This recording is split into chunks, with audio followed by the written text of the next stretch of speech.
आज की कहानी है हवा का घमंड। एक बार की बात है, एक दिन सूर्य और हवा में अचानक विवाद होने लगा। दोनों इस बात पर बहस करने लगे कि उन दोनों में सबसे अधिक शक्तिशाली कौन है। वायु बड़ी ही घमंडी और जिद्दी स्वभाव की थी। उसे अपनी शक्ति पर बड़ा ही गुरूर था। उसका मानना था कि वह अगर तेज गति से बहने लगे तो बड़े बड़े पेड़ों को उखाड़ सकती है। उसमें मौजूद अंदरता नदियों और झीलों के पानी को जमा सकती है।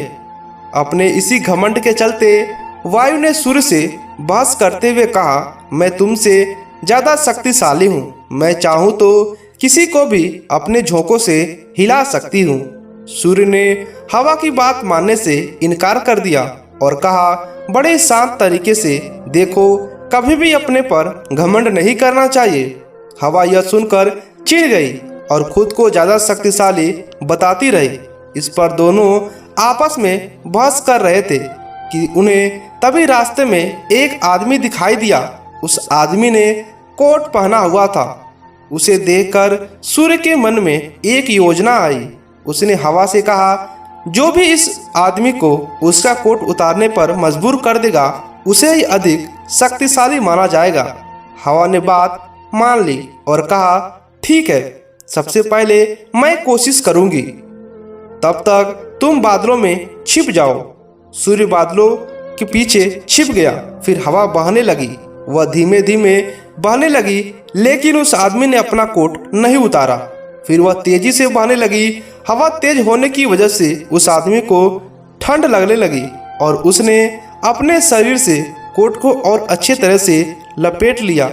कुछ देर तक ठंडी और तेज हवा बहती रही, लेकिन उस आदमी ने अपना कोट नहीं उतारा।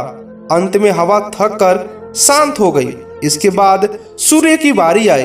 वह बादलों से बाहर निकला और हल्की धूप करके चमकने लगा। हल्की धूप होते ही उस व्यक्ति को ठंड के तापमान में थोड़ी सी राहत मिली, तो उसे अपना कोट ढीला कर दिया।